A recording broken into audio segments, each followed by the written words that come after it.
ॐ भद्रं कर्णेभिः शृणुयामदेवाः भद्रं पश्येमाक्षभिर्यजत्राः स्थिरैरङ्गैस्तुष्टुवागुंसस्तनूभिः व्यशेमदेवहितं यदायुः स्वस्ति न इन्द्रो वृद्धश्रवाः स्वस्ति नः पूषा विश्ववेदाः स्वस्ति नस्तार्क्ष्यो अरिष्टनेमिः स्वस्ति नो बृहस्पतिर्दधातु ॐ शान्ति शान्ति शान्तिः। మాండుక్యోపనిషత్ 4 ప్రకరణాలు. మనం మొదటి 2 ప్రకరణాలు పూర్తి చేశాం. ఆగమ ప్రకరణం మొదటి ప్రకరణం, వైతథ్య ప్రకరణం రెండవ ప్రకరణం. ఇప్పుడు 3వ ప్రకరణంలో ప్రవేశిస్తున్నాం. ఈ ప్రకరణానికి అద్వైత ప్రకరణం అని పేరు. అద్వైత ప్రకరణం. ఇందులో 48 కారికలున్నాయి మొత్తం. ఈ యొక్క ప్రకరణాన్ని అద్వైత ప్రకరణం అని ఎందుకు పేరు పెట్టారు గౌడపాదాచార్యుల వారు అంటే, మాండుక్యోపనిషత్తులో మొత్తం 12 మంత్రాలు. ఆ 12 మంత్రాల్లో 7వ మంత్రం నాంతఃప్రజ్ఞం న బహిష్ప్రజ్ఞం. ఆ మంత్రంలో అద్వైతం అనే పదం వస్తుంది. ప్రపంచోపశమం అనే పదాన్ని 2వ ప్రకరణంలో వివరించారు. అద్వైతం అనే పదానికి విశ్లేషణ చేస్తున్నారు ఇందులో ఈ అధ్యాయంలో. అద్వైతం అంటే ద్వైతము కానిది అని అర్థం. ద్వైతం అంటే 2 కంటే ఎక్కువగా ఉంటే అది ద్వైతం. 2 లేక ఆ పైన ఉంటే ద్వైతం అంటారు. 2 లేక అనేకం, దాన్ని ద్వైతం అంటారు. అద్వైతం అంటే ఏమిటి? 2 దానికి పైన లేనటువంటి న ద్వైతం అద్వైతం. ఈ 2 పైన లేనటువంటిది ఏది అది అంటే బ్రహ్మ అన్నారు. అద్వైతం బ్రహ్మ. అన్నమాచార్య కీర్తనలో పాడుతుంటారు, బ్రహ్మమొక్కటే పరబ్రహ్మమొక్కటే. అద్వైతం బ్రహ్మ అని అర్థం. ఈ అద్వైతం బ్రహ్మ సత్యం, ఉన్నది ఒక్కటే పరమ సత్యం. మరి ఏది కూడా సత్యం కాదు. మనకు కనపడే ఈ జగత్తంతా కూడా వ్యావహారిక సత్యం. ఇది బ్రహ్మ అంత సత్యం కాదు. బ్రహ్మని మనం పారమార్థిక సత్యం అంటాం. అత్యంత సత్యం, ఆత్యంతిక సత్యం. ఈ ప్రపంచం అనేటువంటిది వ్యావహారిక సత్యం. అనుభవానికి సత్యమే కానీ నిజంగా సత్యం కాదు. మన అనుభవానికి మనకు సత్యంగా కనపడుతుంది. అది వ్యవహార యోగ్యం, మనం వ్యవహారం చెయ్యడానికి మాత్రమే ఉపయోగపడుతుంది. కానీ అది బ్రహ్మమంత ఆత్యంతిక సత్యం కాదు ఈ ప్రపంచం. ఈ ప్రపంచం అంటే ఏమిటి? మనకు కనపడేవన్నీ ప్రపంచమే. ప్రపంచం అంటే ఏమిటండి అన్నాడు. పంచభూతాలతో తయారు చేయబడి కనపడుతున్నదేదో అదే ప్రపంచం. ఈ కనపడేది అంతా కూడా వ్యావహారిక ప్రపంచం అంట. శరీరం కనపడుతున్నది కదా, ఈ శరీరం కూడా వ్యావహారిక ప్రపంచంలో క్రిందికే వస్తుంది. ఎందుకని? ఏదేదైతే కనపడుతుందో అదంతా కూడా వ్యావహారిక సత్యం అని చెప్పాం. ఏదేదైతే కనపడుతుందో అదంతా కూడా వ్యావహారిక సత్యం. ప్రపంచం అనేది వ్యావహారిక సత్యం. కనుక ఈ బ్రహ్మం అనేటువంటిది అద్వైతం, బ్రహ్మ పరమసత్యం. జగత్తు వ్యావహారిక సత్యం. ఉన్నట్లుగా కనిపిస్తుంది కానీ లేదు, అది నిజంగా లేదు. అంటే ఏమిటి? సీమింగ్లీ రియల్ అంటారు ఇంగ్లీష్లో. ఉన్నట్లుగా కనపడుతుంది, విచారణ చేస్తే ఉండదు. మన కళ ఉన్నట్లుగా, కళలో కళ ఉన్నది, మెలకు రాగానే కళ పోయింది. అదేవిధంగా ఈ ప్రపంచం మనం ఇందులో ఉన్నంతసేపు, వ్యావహారిక సత్యంలో మన మనస్సు ఉన్నంతసేపు ఈ ప్రపంచం సత్యం. మన మనసులో ఎప్పుడైతే జ్ఞానం వస్తుందో, పారమార్థిక సత్య జ్ఞానం, బ్రహ్మ జ్ఞానం, ఈ ప్రపంచం నిజంగా లేదు అని మనకు తెలుస్తుంది. కళ మనం మెలకు వచ్చిన తర్వాత కళ కనపడదు, కళలో వస్తువులు ఉండవు. 2వ అధ్యాయంలో ప్రకరణంలో విన్నాం, ఇది కూడా కళ లాంటిదే, 2వ స్వప్నం అని చెప్పాము. మరి ఇది కూడా స్వప్నం అయితే స్వప్నానికి దీనికి తేడా ఏమిటి అండి అంటే ఒక్కటే తేడా. మెలకు వచ్చిన తర్వాత కళలో వస్తువులు దొరకవు. ఈ 2వ స్వప్నంలో జ్ఞానం అంటే మెలకువ, జ్ఞానంలో మేలుకున్న తర్వాత ఈ వస్తువులు ఉంటాయి. అందరూ యాజ్ ఇట్ ఈజ్గా ఉంటారు, మన వారు, మన పిల్లలు, మన ఇల్లు. మనకు బ్రహ్మజ్ఞానం వచ్చిన తర్వాత వాళ్ళకి కూడా వాళ్ళందరూ ఇంటాక్ట్గా ఉంటారు, ఏం మార్పు ఉండదు. మీలో కూడా ఏం మార్పు ఉండదు. అది భేదం. ఈ 2వ స్వప్నానికి, పారమార్థిక సత్యానికి, జ్ఞానానికి ఏమిటి తేడా అంటే ఇది. కనుక ఈ బ్రహ్మము అద్వైతం, ఒక్కటే ఉన్నది, 2వది లేదన్నాం. మరి ఈ కనపడే ప్రపంచం అంతా అంటే అది ఉండి లేనట్లు అన్నాడు. ఎలాగండి ఇట్లా చెప్తారు మీరు, ఒప్పుకునేది ఎట్లా దీన్ని అని మనస్సు కొంచెం సంకటమయ స్థితిలో పడుతుంది. సంకట స్థితి అంటారు, సంకట స్థితిలో పడుతుంది మనస్సు. ఆ మనస్సుకి కాస్త పాఠం నేర్పాలి. మనసా విను అని. ఏమిటది అన్నాడు. ఈ సృష్టి అనేది అంతా కూడా వచ్చింది, పుట్టింది, ఉన్నది అంటున్నాం కదా. బ్రహ్మదేవుడు సృష్టి చేశాడు, విష్ణువు దీన్ని నిలుపుతున్నాడు, శివుడు దీన్ని లయం చేసుకుంటాడు అని చెప్పి మనకు అన్నీ తెలుసు. మరి ఇన్ని పురాణాలు ఇవన్నీ చెప్పబడినాయి కదండి. మీరు అకస్మాత్తుగా వచ్చి ఇప్పుడు ఆ పురాణాల్లో చెప్పినటువంటి సృష్టి అంతా లేదంటారా? శివుడు లేడా? బ్రహ్మ లేడా? అప్పుడు విష్ణువు లేడా? ఈ ప్రపంచం అంతా లేకపోతే అన్నాడు. ప్రపంచం లేదు అని చెప్పలేదు మనం, ప్రపంచం అసలు లేదని చెప్పలేదు. బ్రహ్మ ఉన్నాడు, బ్రహ్మ సృష్టి చేశాడు, విష్ణువు దాన్ని నిలుపుతున్నాడు, శివుడు దాన్ని లయం చేసుకుంటున్నాడు, అంతా ఉన్నది. ఈ సృష్టి అంతా కూడా జీవుల కోసమే చేయబడింది. వీడి యొక్క కర్మలు అనుభవించడం కోసమే ఈ సృష్టిని వీడు సృష్టించుకున్నాడు. తాను చేసిన కర్మలు అనుభవించాలి కదా. సృష్టి ఎవరి కోసం అండి? దేవుడి కోసమా? బ్రహ్మదేవుడి కోసమా? విష్ణువు కోసమా సృష్టి? ఆయన ఆడుకుంటున్నాడు అంటారు. భగవంతుడికి ఒక లీల ఏంది, మనందరం ఏడుస్తుంటే ఆయనకు ఒక లీల. ఇవన్నీ మనకు చెప్తూ ఉంటారు. ఈ సృష్టి అంతా కూడా మన కోరకే ఏర్పడింది. ఈ వ్యావహారిక సృష్టి అంతా కూడా మన కొరకే, అంటే మన యొక్క పుణ్య పాప కర్మలు అనుభవించడానికి, జీవుల యొక్క కర్మలు అనుభవించడానికి ఈ సృష్టికి మనమే కారకులమైనాం. లేకపోతే ఆయన సృష్టి చేసిన పని లేదస్సలు. కనుక ఈ సృష్టి ఎవరి కోసం అంటే మన కోసం.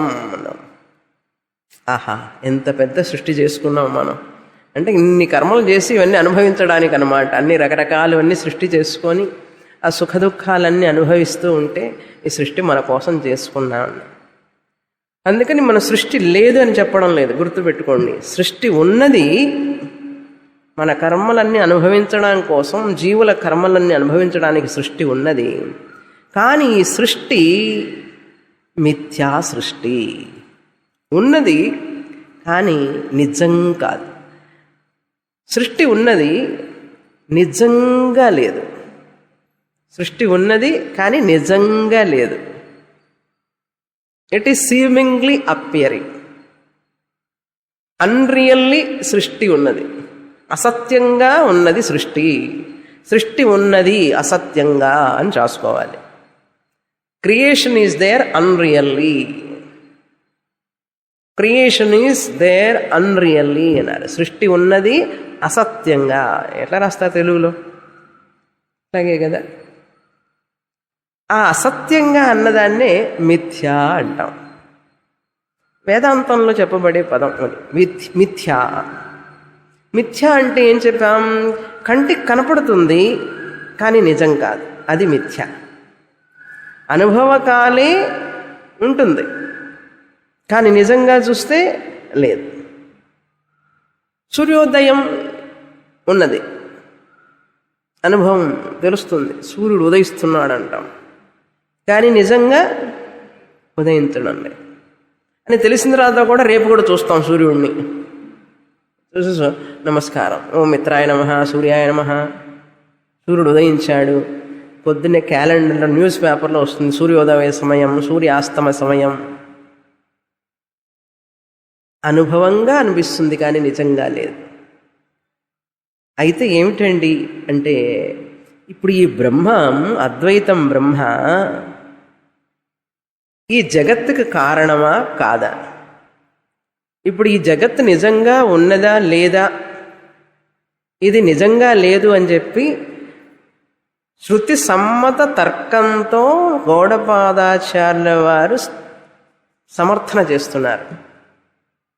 ఈ సృష్టి అనేది ఉన్నది కానీ నిజంగా లేదు అని చెప్పాలి.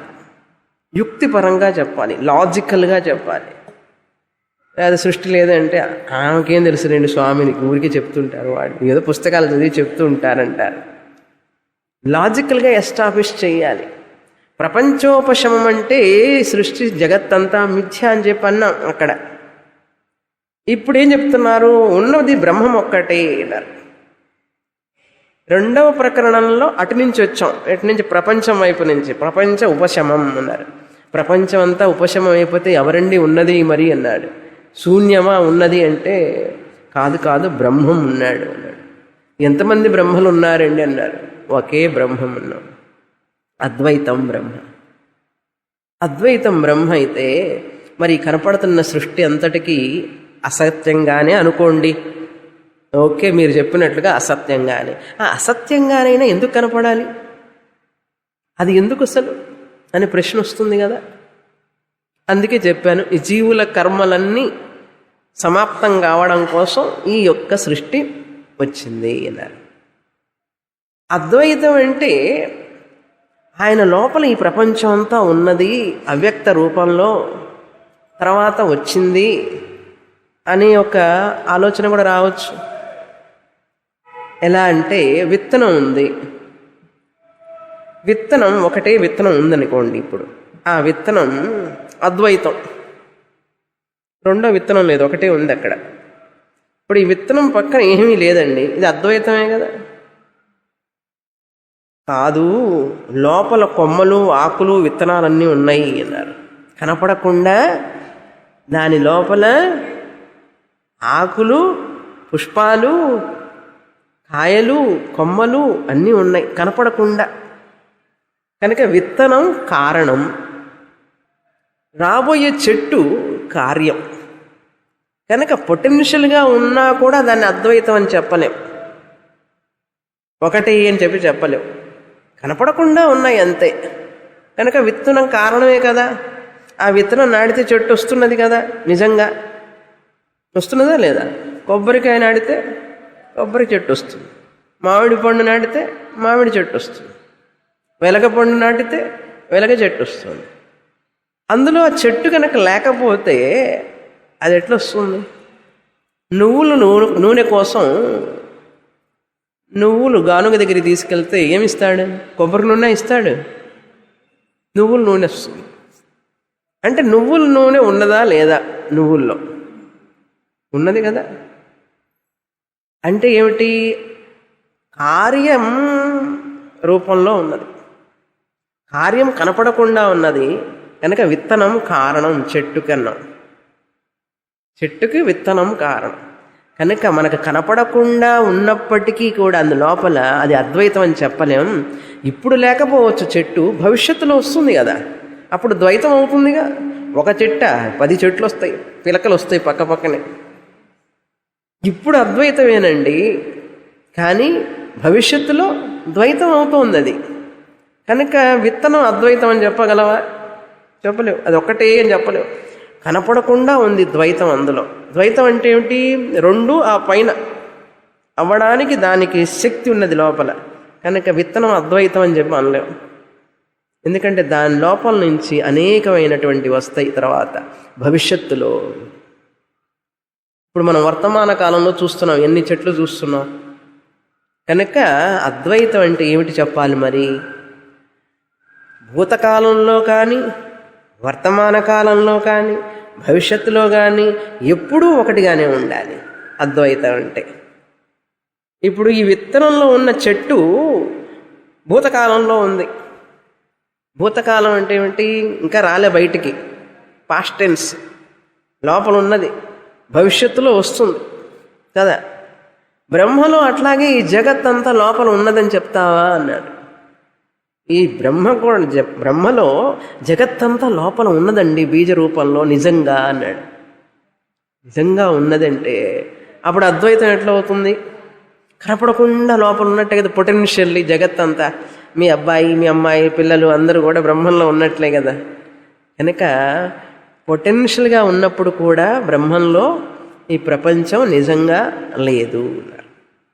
అందుకని ఈ బ్రహ్మ జగత్తుకు కారణమా కాదా నిజంగా? అది ప్రశ్న. ఏమండి ఇంత కష్టమా వేదాంతం? మాండూక్యోపనిషత్తు అది అద్వైత ప్రకరణం. అందుకనే గౌడపాదాచార్యుల వారు, నీకు అదంతా కష్టమే నాకు తెలుసు, కొన్ని ఉదాహరణలు చెప్తాను అన్నారు. కుండ ఉంది చూశారా?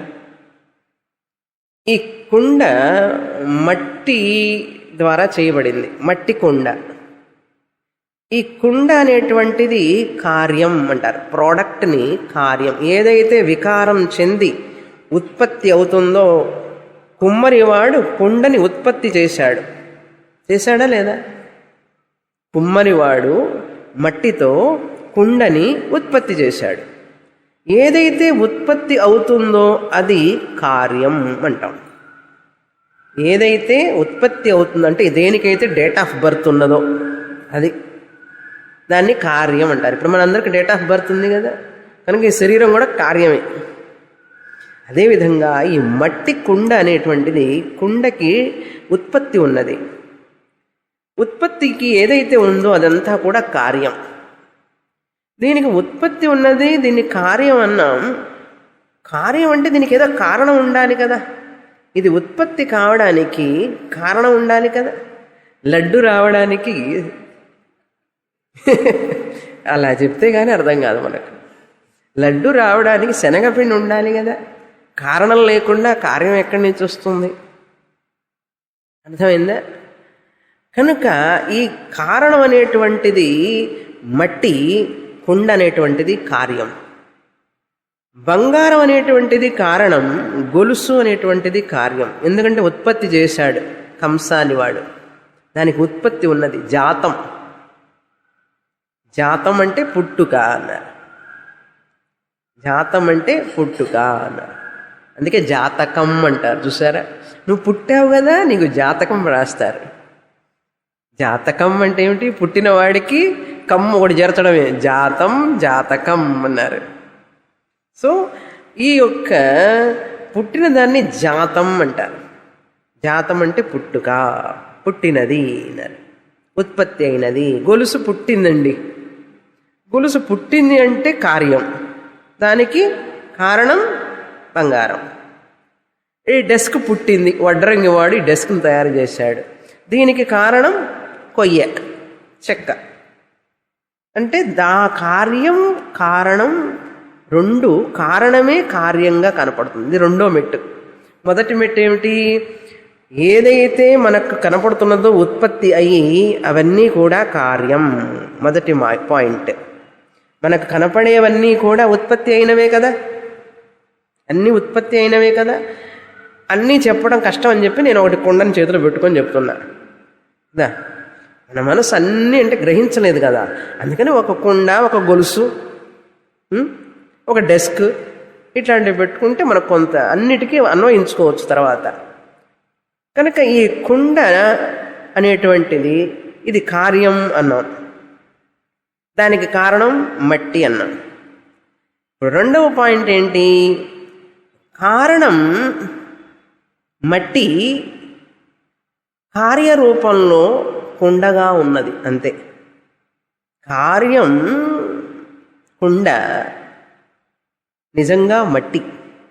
మట్టి కారణమైన మట్టికే కుండ అనే పేరు పెట్టాం. ఇది చాలా ఇంపార్టెంట్. కారణం అంటే మట్టి కారణం, ఆ కారణమైనటువంటి మట్టికే కార్యరూపంలో కుండ అని పేరు పెట్టాం. అర్థమైందా? కారణం కార్యం, కార్యం కారణం కంటే వేరు కాదు అని అర్థం. కారణమైన మట్టికే కుండ అని పేరు పెట్టాం. అది ఉత్పత్తి కాగానే, అది ప్రోడక్ట్ కార్యమై ఉత్పత్తికి రాగానే దానికి పేరు పెట్టామండి. మూకుడని, జగ్గని, గ్లాస్ అని, కుండని పేరు పెట్టాం. ఇది రెండవ పాయింట్. ఉత్పత్తి అయినవన్నీ కార్యం, మొదటి పాయింట్. రెండవ పాయింట్ ఏమిటి? ఈ కార్యం అనేది ఉత్పత్తి అయిన కార్యం కారణం కంటే వేరు కాదు. కారణానికే కార్యం అవగానే వేరే పేరు పెట్టాం. మట్టికే కుండ అని పేరు పెట్టారు.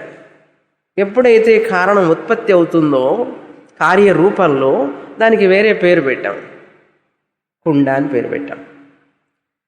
మూడో పాయింట్ ఏంటి? కారణమే కార్యంగా కనపడుతున్నది కనుక, కారణమే కార్యంగా కనపడుతున్నది కనుక అక్కడ రెండు లేవు, ఉన్నది ఒక్కటే అన్నారు. కారణమే కార్యరూపంలో కనపడుతున్నది, అంతేకాని మట్టి వేరు కుండ వేరు అంటారండి అనరు కదా. మట్టి వేరు కుండ వేరు అనం.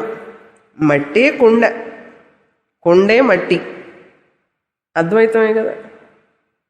ఇప్పుడు ఈ కుండ పుట్టింది అన్నప్పుడు ఏమంటాం? జాతివాదం అంటారు. దీన్నే జాతివాదం. జాతి అంటే పుట్టింది అని అర్థం. బ్రాహ్మణ జాతి, వైశ్య జాతి కాదు. జాతి అంటే పుట్టినది అని అర్థం. ఇట్లా వాదించే వాళ్ళని జాతివాది అంటారు. జాతివాది, పుట్టింది కనుక కుండ పుట్టింది అంటారు.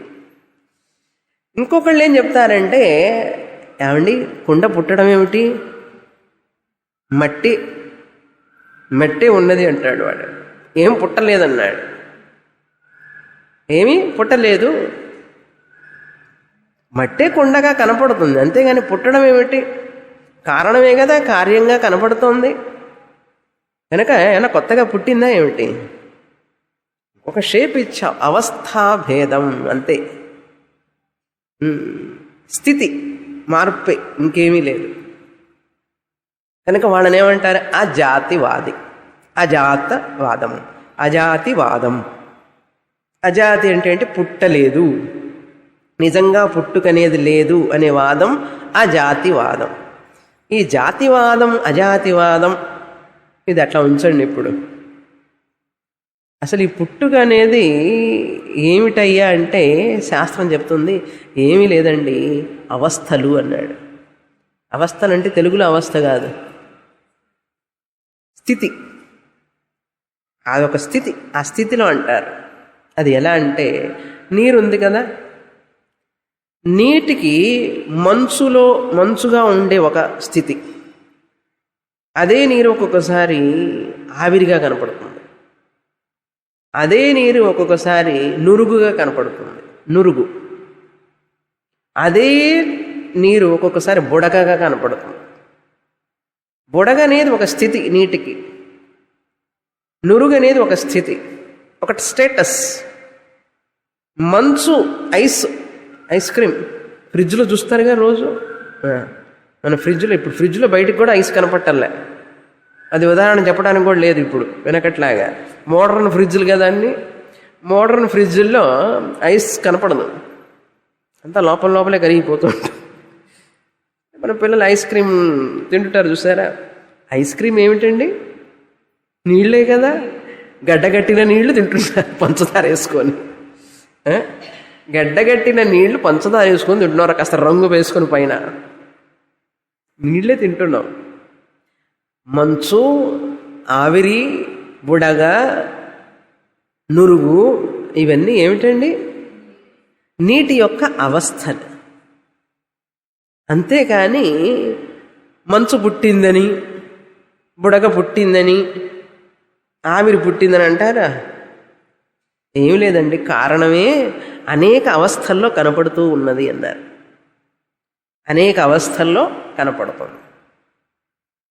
చాలామంది ఏమంటారంటే ఈ జగత్తు ఉన్నది, ఇప్పుడు ఈ దృష్టాంతం అండి, దృష్టాంతం అయిపోయింది. కొండ ఉదాహరణ, నీటి ఉదాహరణ, గొలుసు ఉదాహరణ. ఇప్పుడు దారం, చీర, ధోవతి అంటారు. ఏమిటండి చీర, ధోవతి? నూలు, థ్రెడ్. నూలుని అలా తీసేస్తే అన్నీ ఒక్కొక్క నూలుని. ఎక్కడుంది ధోవతి? ధోవతి అనేటటువంటి వస్తువు ఉన్నదా? నూలే ధోవతిగా కనపడుతోంది. ధోవతి తెలుసా? పంచ. చీర అంటాం. ఆ చీర అనేటువంటిది ఏమీ లేదు, దారం. దారమే చీరగా కనపడుతున్నది. దారమే చీర రూపంలో ఉన్నది. కార్యరూపం ఉత్పత్తి అయింది కదా, ఉత్పత్తి అయింది, చీర రూపంలో ఉంది. దారం కంటే వేరుగా ఉన్నదా చీర? ఇది కార్యం, దారం కారణం. ఇప్పుడు మనం దార్ష్టాంతానికి వెళ్ళాలి. బ్రహ్మము ఈ ప్రపంచంగా అధ్యారోపణ చేయబడింది. ఈ ప్రపంచమంతా బ్రహ్మమే అన్నాం. ఈ ప్రపంచమంతా బ్రహ్మమే. సర్వం సర్వం ప్రపంచం బ్రహ్మమయం అంటే ఏమిటి? ప్రపంచం కార్యం, ప్రపంచం కార్యం, బ్రహ్మ కారణం. అప్పుడు ప్రపంచం కార్యమైతే బ్రహ్మ జాతం, బ్రహ్మ జగత్ అన్నాడు. బ్రహ్మ ఎప్పుడైతే ప్రపంచంగా మారాడో, నిజంగా మారలేదు, ప్రపంచంగా కనబడుతున్నాడో కార్యరూపంలో, మట్టి కుండగా మారింది, కుండగా కనపడుతున్నది. దారం స్వస్త్రంగా కనపడుతున్నది, బంగారం గొలుసుగా కనపడుతున్నది, చెక్క డెస్క్గా కనపడుతున్నది, బ్రహ్మము జగత్తుగా కనపడుతున్నాడు. అప్పుడు జాతం బ్రహ్మ, జాతం బ్రహ్మ ప్రపంచ రూపంలో, కార్య ప్రపంచ రూపంలో బ్రహ్మ కారణం, జగత్ కార్యం. బ్రహ్మ కారణం. దేనికి కారణం? జగత్తుకు కారణం. జగత్తు అంటే ప్రపంచం. జగత్ ఏమవుతుంది అప్పుడు? కార్యం. ఉత్పత్తి అయింది కదా, ఉత్పత్తి, సృష్టి, ప్రళయం అన్నీ ఉన్నాయి కదా దీనికి. ఇది కార్యం. ఇప్పుడు బ్రహ్మ కారణం, జగత్ కార్యం. ఇందాక మట్టి కారణం, కుండ కార్యం అన్నాం. రెండో మెట్టి ఏం చెప్పాం? మట్టే కుండగా కనపడుతోంది. అది ఎక్స్టెండ్ చేయండి. ఇక్కడ బ్రహ్మమే జగత్తుగా కనపడుతున్నాడు. రెండో మెట్టు. మూడో మెట్టు ఏం చెప్పాము ఉదాహరణలో?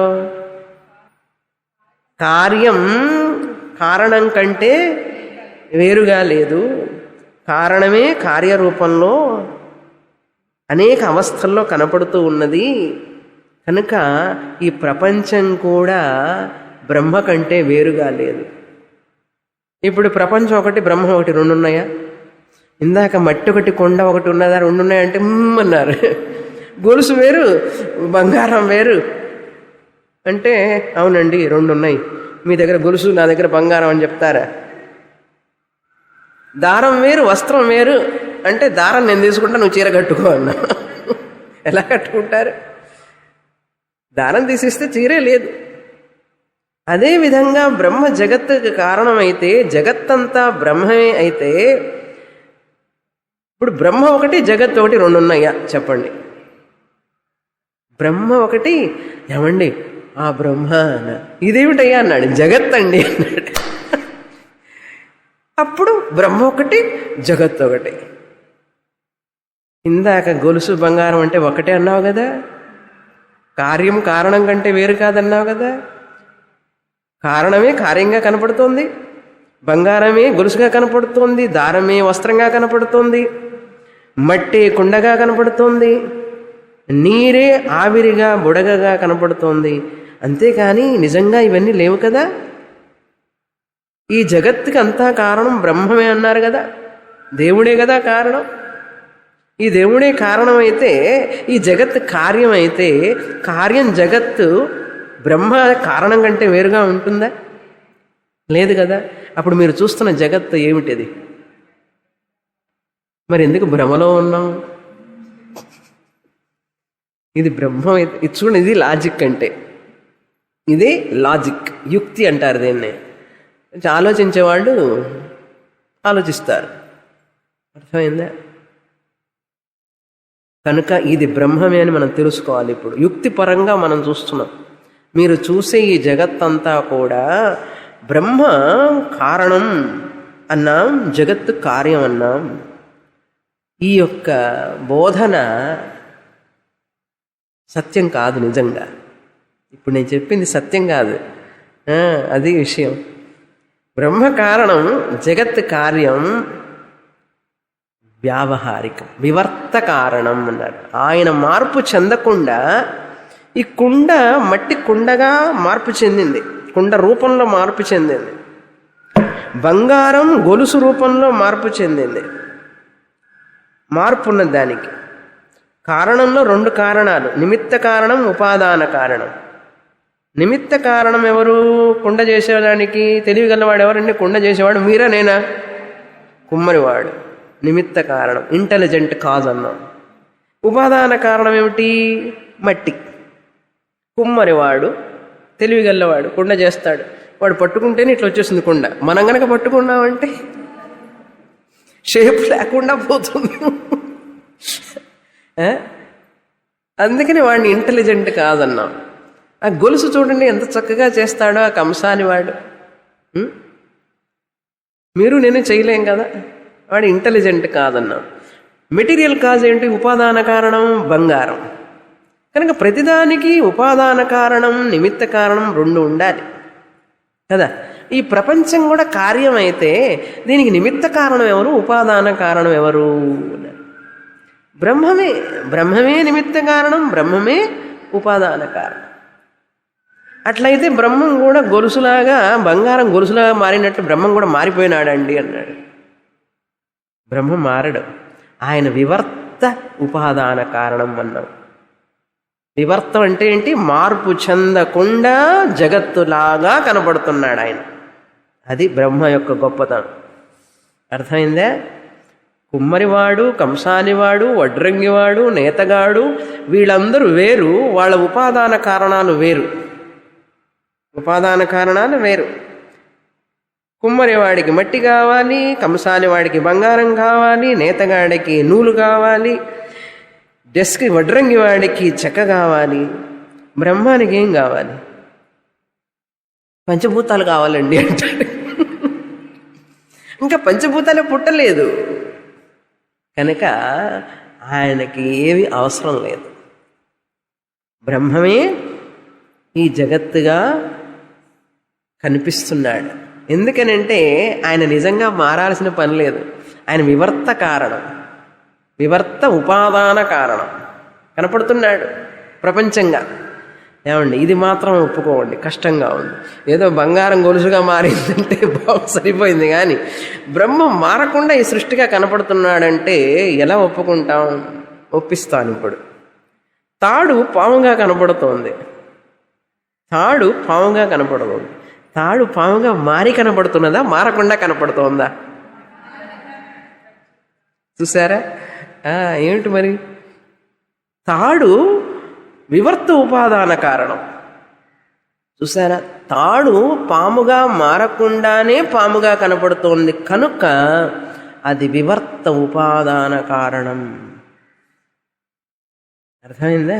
బ్రహ్మము కూడా వివర్త ఉపాదాన కారణం, మారకుండానే మారినట్లుగా కనపడతాడు. అక్కడ పాము సత్యమా మిథ్య? మిథ్య.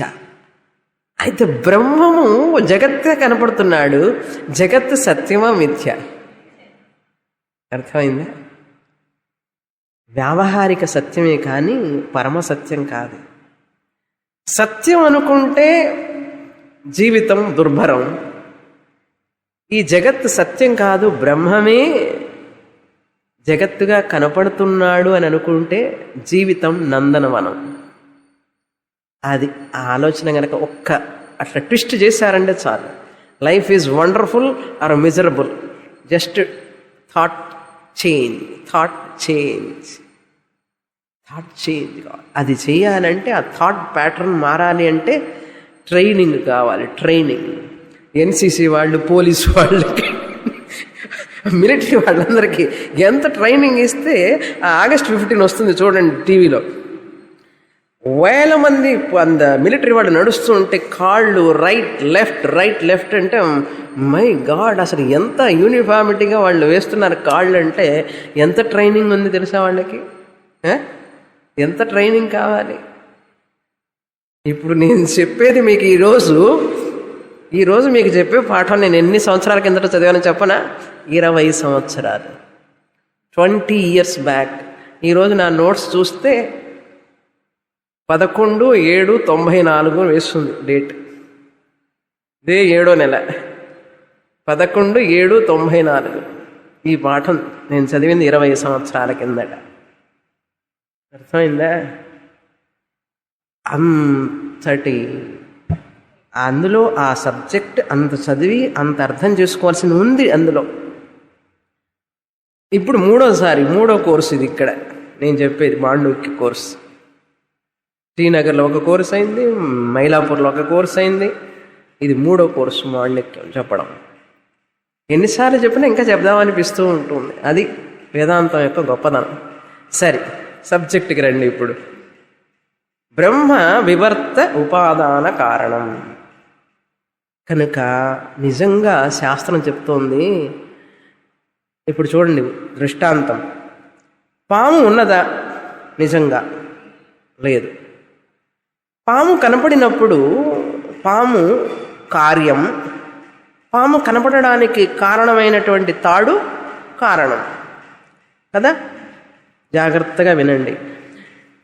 పాము చూసేవాడికి పాము కనిపిస్తున్నప్పుడు పాము ఉత్పత్తి అయింది, వాడికి పాము కనపడుతోంది, పాము ఉంది అన్నాడు. అక్కడ పాము కనపడడానికి అసలైన కారణం ఏమిటి? తాడు. అప్పుడు పాము కనపడడానికి వాడికి తాడే కదా కారణం. అంటే తాడు కారణత్వం స్టేటస్ వచ్చేసింది. తాడుకి కారణత్వం స్టేటస్ వచ్చింది. తాడే లేకపోతే పాము ఎక్కడ కనపడుతుందండి కదా. కనుక తాడు కారణం కదా, పాము కార్యం. వ్యావహారికం చెప్పకూడదు, అది ప్రాతిభాసికం. పాము కార్యం, తాడు కారణం. ఇప్పుడు పాము లేదు కదా నిజంగా, అంటే కార్యం లేదు కదా. కార్యం లేకపోతే తాడుకి కారణం అనే స్టేటస్ ఉందా చెప్పండి? పాము లేదు కదా నిజంగా, అంటే కార్యం లేదు కదా.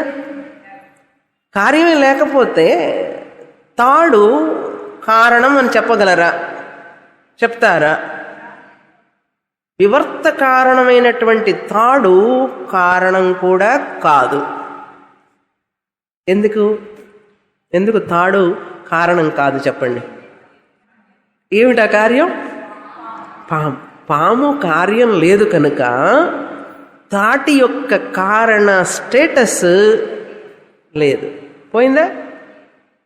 కారణ స్టేటస్ పోయిందా? కారణ స్టేటస్ లేదు అసలు. పాము ఉన్నప్పుడు కనపడినప్పుడు ఆ కార్యం పాము పుట్టింది తాడు వల్ల అని చెప్పి తాడు కారణం అన్నాం. పామే లేనప్పుడు కార్యమే లేనప్పుడు కారణం ఎక్కడుందండి? కారణం స్టేటస్. తాడు లేదని చెప్పకూడదు, తాడు ఉంది.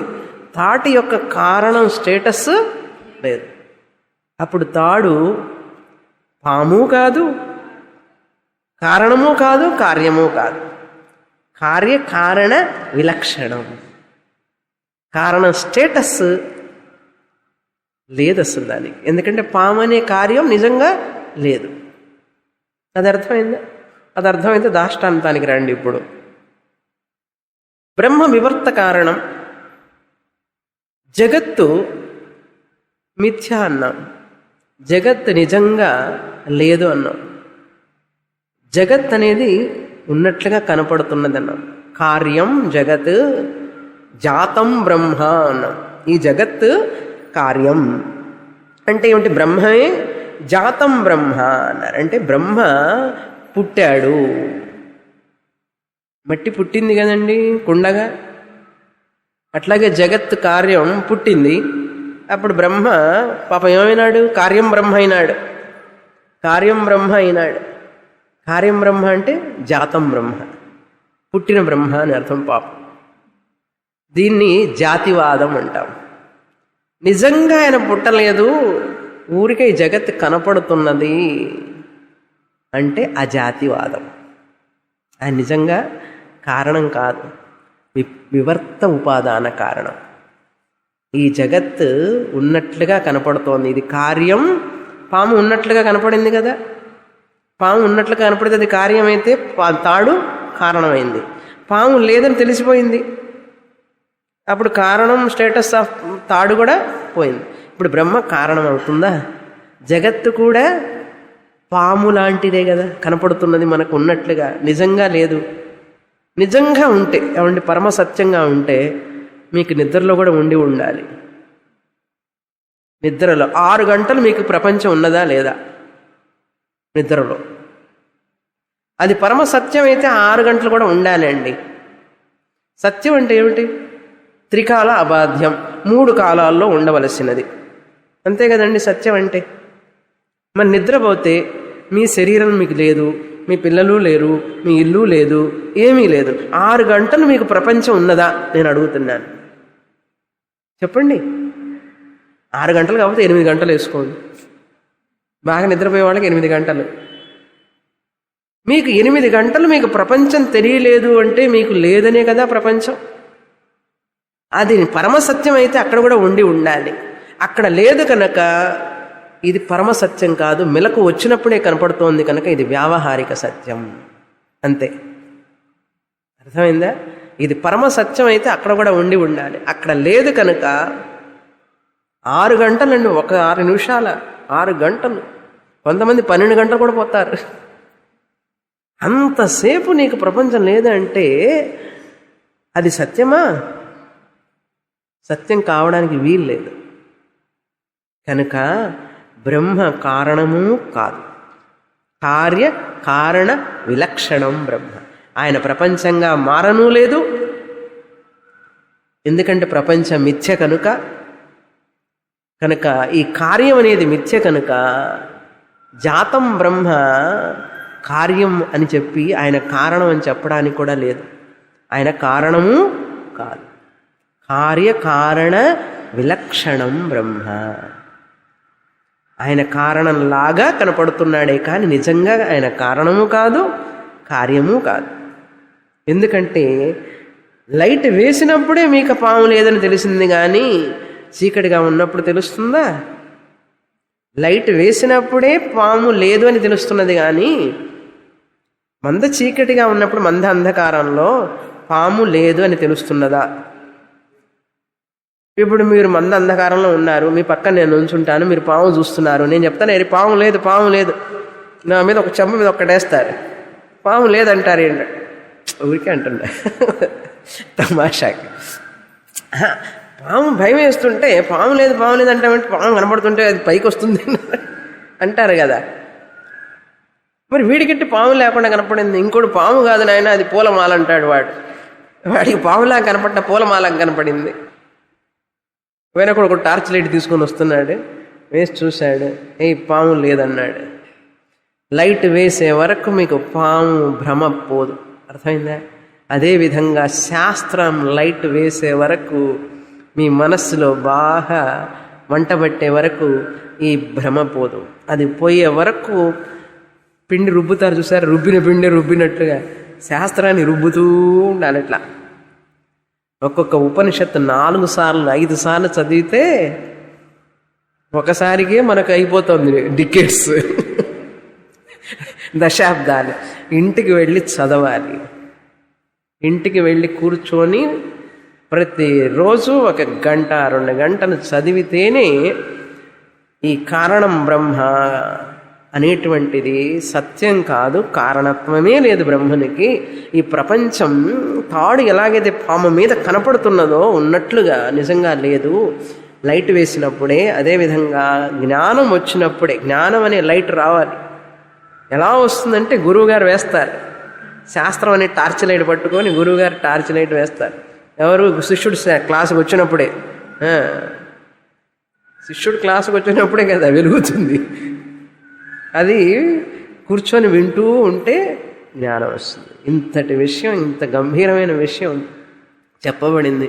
ఏ జన్మల పుణ్యమో ఇది వినే భాగ్యం దొరికింది, చెప్పే భాగ్యం నాకు కలిగింది. ఆ యొక్క ప్రపంచం అనేటువంటిది ఆ పాము సదృశ్యం, బ్రహ్మం అనేటువంటిది తాడు సదృశ్యం, మంద అంధకారం అనేటువంటిది అజ్ఞానం. మన అజ్ఞానం పోతేనే ఈ ప్రపంచం ఉన్నది సత్యంగా అనేటువంటి భ్రాంతి పోతుంది. ఉన్నది లేదని చెప్పను, ఉన్నది, కానీ ఈ ప్రపంచం సత్యంగా లేదు. ఉన్నది బ్రహ్మమే. ఉనికిగా ఎరుకగా బ్రహ్మం మీదనే ఈ నామరూపాలన్నీ ఆపాదింపబడినాయి అంటున్నారు.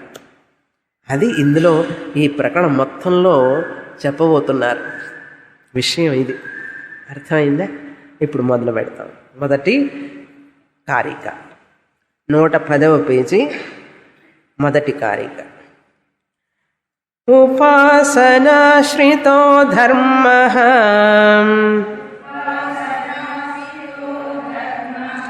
జాతే బ్రహ్మణి వర్తతే ప్రాగుత్పత్తేరజం సర్వం తేనాసౌ కృపణ స్మృతః.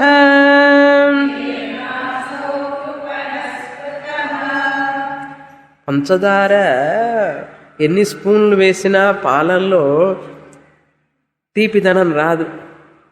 1 స్పూను వేసినా దాన్ని కలిపామనుకోండి తీపిదనం వస్తుంది. అదేవిధంగా మనం ఎన్ని క్లాసులు విన్నా, ఎన్ని పుస్తకాలు చదివినా కూడా గురువుగారు చెప్పిన దాన్ని మళ్ళీ మళ్ళీ నెమరు వేసుకోకపోతే ప్రయోజనం ఉండదు. వినంగానే ఇంటికి వెళ్ళి పిల్లలు హోంవర్క్ చేసినట్లుగా పనంతా చూసుకొని ఏం చెప్పారు ఇవాళ స్వామిని వారు ఆలోచించాలి. పుస్తకం తిరిగేస్తూ లేకపోతే మనసులో కూర్చొని ఏం ఆలోచించాలి, ఏమిటి విషయం ఆలోచన చేయాలి. అలా చేసే వాళ్ళకి మాత్రమే ఈ శాస్త్రం బాగా జీర్ణం అవుతుంది. పాలల్లో చక్కెర కలిసినట్లుగా స్టిర్ర చేయాలి. ఎలా చెప్తారండి పంచదార? పాలలో వేసి ఎలా తిప్పుతారు? ఎంత స్పీడ్! చిన్నగా అది ఎప్పటికి కలిసేటట్టు కరిగేటట్లు కదా. అందుకని ఏ స్పీడ్గా తిప్పుతారు తెలుసా? శాస్త్రం మాత్రం చిన్నగా చిన్నగా. అందుకని త్వరగా అర్థం చేసుకోవడానికి ప్రయత్నం చేయాలి. అర్థమైందా? ఇక్కడ చెప్తున్నారు చూడండి, దురదృష్టవంతులు ఎవరు అని చెప్తున్నారు. కృపణ స్మృత, దురదృష్టవంతులు ఎవరురా అని అడుగుతున్నారు. పవర్ఫుల్ కారిక. ఉపాసనాశ్రితో ధర్మ, ధర్మ అంటే జీవులు అని అర్థం. ధర్మం వేయండి బాబు కొంచెం అంటే అది కాదు ధర్మం అంటే. ఇక్కడ కాస్త ధర్మం వేయండి బాబు అంటుంటారు చూసారా, బిచ్చం వేయండి అని అర్థం. అది కాదు. అందుకనే గురువు కావాలి, లేకపోతే మనకు తెలిసిన ధర్మం అంటే ఏదో ధర్మం అయిపోతుంది. ఇక్కడ ధర్మం అంటే జీవులు అని అర్థం, కర్త అని అర్థం. ఈ కర్మలు చేసేటటువంటి జీవులు ఉన్నారు చూసారా, ఉదయం లేస్తే సాయంత్రం దాకా బొంగరంలాగా తిరుగుతూ ఉంటాడు. ఇంటి పని, వాకిలి పని, బజారు పని, ఆఫీసు పని, ఈ పని ఆ పని, ఎన్ని పనులు చేస్తూ ఉంటారు. ఈ ధర్మ జీవులు అంటే ఈ ధ్యానం చేసేవాళ్ళు ఉంటారు, చేశారా, పూజలు చేసేవాళ్ళు ఉంటారు. వాళ్ళు ఉంటారు ఏమిటి, మీరే. ఓకే, పొద్దున్న లేస్తే దేవుడి దగ్గర గణ గణ గణ గణ చేస్తున్నారు కదా. ఈ జీవులు, ఉపాసన చేసే జీవులు, ఇక్కడ కుంకుమ ఉంటుంది, ఇక్కడ చందనం ఉంటుంది, పైన విభూతి ఉంటుంది, 4 రకాలు పెట్టుకుంటారండి. పూజలు చేస్తూ ఉపాసన చేస్తూ ఉంటారు, చూసారా. ఈ జీవులు, దేవుణ్ణి ఆరాధించే జీవులు ఏం చేస్తున్నారు? ఉపాసనాశ్రిత. ఈ భగవంతుడు పూజ చెయ్యాలి, ఈయన్ని ఉపాసన చెయ్యాలి, ఈయన మీద ధ్యానం చెయ్యాలి అని చెప్పి పొద్దున్న లేస్తే తాపత్రయపడుతూ ఉంటారు, చూసారా. ఉపాసనాశ్రిత. ఉండండి, మెడిటేషన్ చేయాలి, ఉండండి, పూజ చేయాలి, అర్చన చేయాలి అంటుంటారు కదా. లేకపోతే భయం, ఆయన ఏం చేస్తాడో మరి, ఏదో భయంతో అయినా చేస్తున్నారు కదా. ఉపాసనాశ్రితా ధర్మ అంటే జీవులు ఏం చేస్తున్నారు వీళ్ళు? జాతే బ్రహ్మణి వర్తతే. జాతే అంటే పుట్టిన బ్రహ్మం మీద, జాతే అంటే పుట్టినటువంటి. జాతే బ్రహ్మణి, ఏదైతే పుట్టుక కలిగి ఉన్నదో. జాతే బ్రహ్మణి అంటే ఎవరండి? రామ, కృష్ణ, వీళ్ళందరూ ఈశ్వరుడు అని అర్థం. భగవంతుడు బ్రహ్మమే మాయా స్వరూపంగా ఈశ్వరుడైనాడు కదా, కనుక ఈశ్వరుడిగా కనిపిస్తున్నాడు. రాముల వారు ఎప్పుడు పుట్టారు? కృష్ణుల వారు పుట్టారు. అందరూ దేవుళ్ళ అవతారాలు అన్నాయి కదా. వాళ్ళందరికి కూడా ఆ అవతారం అన్నాం కదా. వాళ్ళందరూ ఎవరండి అంటే జాతే బ్రహ్మణి అన్నారు. వాళ్ళందరూ పుట్టినటువంటి బ్రహ్మలండి. ఈ నిర్గుణం బ్రహ్మమే ఈశ్వరుడి అవతారంగా వచ్చింది కనుక జాతే బ్రహ్మణి అంటే ఈ నామరూపాలతో కూడినటువంటి దేవుణ్ణి అని అర్థం. జాతే బ్రహ్మణి అంటే ఉపాస్య దేవత అని అర్థం. ఇంద్ర, వాయు, వరుణ, అగ్ని తిరుగుతున్నారు కదా గుళ్ళో పోయి నవగ్రహాల చుట్టూ. ఆదిత్యాయ చ సోమాయ మంగళాయ బుధాయ చ గురు శుక్ర శని రాహవే కేతవే నమః అని చెప్పి ముందు దేవుణ్ణి చూస్తారో చూడరో కానీ వీళ్ళ చుట్టూ మాత్రం వీళ్ళని కనుక రన్నింగ్ రేసులో పెడితే పీటీ ఉషా కంటే వెళ్తారు. అంత స్పీడ్గా తిరుగుతుంటారు నవగ్రహాల చుట్టూ. ఊరికి అంటారా గౌడపాదాచార్యుల వారు వర్తతే అన్నాడు అంటే తిరుగుతూ ఉంటారని అర్థం. ఆ గుడికి వెళ్ళి వస్తానండి, ఈ గుడికి ప్రసాదాలు చూడండి, ఎప్పుడు వచ్చినా ఎక్కడో ప్రసాదం వస్తూనే ఉంది. నన్ను అంటారు మీరు సోమవారం క్లాస్కి వెళ్ళి వచ్చారా అని అడుగుతారు వాళ్ళు. వచ్చిన వాళ్ళందరికి ప్రసాదం పెడుతుంటా. స్వామిని మీరు ఎప్పుడు ఏదో ఒకటి పెడుతూనే ఉంటారు. నేను పెట్టలేదమ్మా, వాళ్ళందరూ ఇచ్చినవి నేను పెడుతున్నాను. బ్యాగ్ నిండా ప్రసాదాలే. తిరుపతి ప్రసాదం, బాలాజీ ప్రసాదం. తిరుపతి బాలాజీ ఒకటే కదా. తిరుపతి ప్రసాదం, సాయి ప్రసాదం, పౌడపడని ప్రసాదం, మురుగ ప్రసాదం, గురువాయూరప్ప ప్రసాదం చెప్తే నాకు టైం చాలదు. వర్తతే జాతే బ్రహ్మణి వర్తతే. ఉపాసన చేసేవాళ్ళందరూ ఉపాస్య దేవతతోనే వాళ్ళ సమయాన్నంతా కూడా చేసి చేసి వారాలు, నెలలు, సంవత్సరాలు, దశాబ్దాలు నా రాముడే సర్వస్వం, నా కృష్ణుడే సర్వస్వం. అందుకని జపం చేయడం, ధ్యానం చేయడం. ఉపాసనాశ్రితో ధర్మ. జీవులు ఉపాసనే ఆశ్రితులైపోయి ధ్యానం చేస్తూ జాతే బ్రహ్మణి వర్తతే, ఈ నామరూపాలతో కూడినటువంటి ఉపాస్య దేవతల మీదనే వాళ్ళు కాలాన్ని గడుపుతూ ఉన్నారు. అయితే ఏమిటి? సర్వం అజం ప్రాగుత్పత్తేహే. ఈ రాముల వారు రావడానికి ముందు ప్రాగ్ ఉత్పత్తేహే. ప్రాగ్ ఉత్పత్తేహే అంటే ఏమిటి? రాముల వారు రావడానికి ముందు ఎక్కడున్నారండి చెప్పండి? కృష్ణుల వారు అవతారం రావడానికి ముందు ఎక్కడున్నారు? ప్రాక్ ఉత్పత్తి, పుట్టడానికి ముందు అని అర్థం. సర్వం అజం. సర్వం అజం అంటే ఏంటి? వాళ్ళు నిజమైన బ్రహ్మస్వరూపులు. బ్రహ్మం ఎటువంటి బ్రహ్మం? అజం బ్రహ్మం. జన్మ అనేదే లేనటువంటి బ్రహ్మమై ఉన్నారు వాళ్ళు ఈ పుట్టుకకు ముందు. అర్థమైందా? ప్రాగుత్పత్తేహే అజం సర్వం.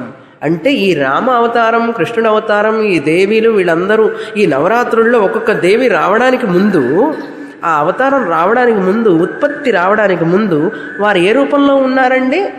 బ్రహ్మరూపంగా ఉన్నారు. ఎటువంటి బ్రహ్మం? అజం బ్రహ్మం. జన్మమే లేనటువంటి బ్రహ్మస్వరూపంగా వారు ఉన్నారు. అంటే ఇప్పుడు జన్మగా వీరు అవతరించారు. జాతే బ్రహ్మణి ఉపాసనాశ్రితా వర్తంతే. ఈ భక్తులందరూ ఉపాసన చేసే దేవతలు, వాళ్ళందరూ పుట్టుక కలిగిన వాళ్ళు. వాళ్ళని ఈ యొక్క ఇంద్రుడు పుట్టింపబడినాడు. దేవతలందరూ జన్మ ఉన్నది. బ్రహ్మదేవుడు కూడా మొదట పుట్టినవాడు. వీళ్ళందరినీ ఉపాసన చేస్తున్నారు. వీళ్ళందరూ ఉపాసన చేసే ఈ దేవతలందరూ కూడా ముందు, పుట్టడానికి ముందు వాళ్ళు జన్మ లేనటువంటి బ్రహ్మస్వరూపం. ప్రాగుత్పత్తే సర్వం. ఈ దేవతలందరూ కూడా 33 దేవతలు, 33 కోట్ల దేవతలందరూ కూడా ఈ రూపాలు వాళ్ళకి రావడానికి ముందు వాళ్ళు ఏ రూపంలో ఉన్నారు? అజం బ్రహ్మంగా ఉన్నారు. అజం అంటే పుట్టుక లేని, జమ్ అంటే అమెరికన్ డైమండ్ కాదు, జమ్ అంటే పుట్టుక. ఆ జమ్ అంటే పుట్టుక లేని బ్రహ్మంగా ఉన్నారు వాళ్ళందరూ. కనుక పుట్టిన తర్వాత వీళ్ళందరూ ఉపాసన చేస్తూ ఉన్నారు. పుట్టని బ్రహ్మాన్ని తెలుసుకోలేక పుట్టిన తర్వాత నామరూపాలను పూజిస్తూ ఉన్నారు. అయితే ఏమిటండి పూజ చేయనివ్వండి అన్నారు. ఆయన అంటున్నారు, తేన అసౌ కృపణః స్మృతః. వీళ్ళందరూ కూడా ఇలా ఉపాసన చేసే వాళ్ళందరూ కూడా మిజరబుల్ అంటున్నారు. కృపణః అంటే ఏంటి? బాధితులు ఉన్నారు. పాపం బాధితులు. మిజరబుల్ అంటే బాధపడుతూ ఉన్నారు. బాధపడే కేటగిరీలోకి వచ్చేవాళ్ళు వీళ్ళందరూ మిజరబుల్. కృపణః అంటే ఏమిటి? Unfortunate person. దురదృష్టవంతులందరూ కూడా. ఎంత పవర్ఫుల్ కార్యక్రమం, చెప్పడానికే భయంగా ఉంది నాకు. ఎవరు వస్తారు క్లాస్కి? నెక్స్ట్ క్లాస్ తెలియదు. వీళ్ళందరూ కృపణులు అంటున్నారు. ఆయన ఇలా దేవుడు పుట్టినటువంటి నామరూపాలన్నీ పూజిస్తూ తిరుగుతూ ఉన్నాడు, గుళ్ళు గోపురాలన్నీ. ఆ స్వామిని వారు 15 సంవత్సరాల నుంచి క్లాస్ చెప్తున్నా కూడా, స్వామిని గుడికెళ్ళి వస్తాం, స్వామిని క్లాసుకు రాలేనంటారే కానీ తర్వాత పెట్టుకోవచ్చు కదా గుడి. అజం సర్వం బ్రహ్మాన్ని గురించి ఆవిడ మాట్లాడుతుంటే, వీళ్ళు ఈ నామరూపాలతో పుట్టినది ఏదండి? కార్యం సత్యమా? కారణం సత్యమా? కార్యం కోసం పరిగెడుతున్నారు, కారణాన్ని వదిలిపెట్టి. కారణం ఎక్కడుంది? బ్రహ్మం అయినటువంటి ఈ కారణాన్ని ఇక్కడ వదిలిపెట్టి, బ్రహ్మం అంతటా ఉన్నాడా లేదా? అక్కడ ఉండే పాండురంగడు ఇక్కడ ఉన్నాడు. పదండి పోదాం పండరీపురం. పూర్ణమదః పూర్ణమిదం పూర్ణాత్ పూర్ణముదచ్యతే పూర్ణస్య పూర్ణమాదాయ పూర్ణమేవావశిష్యతే. ఓం శాంతి. హరి ఓం. శ్రీ గురుభ్యో నమః. హరి ఓం.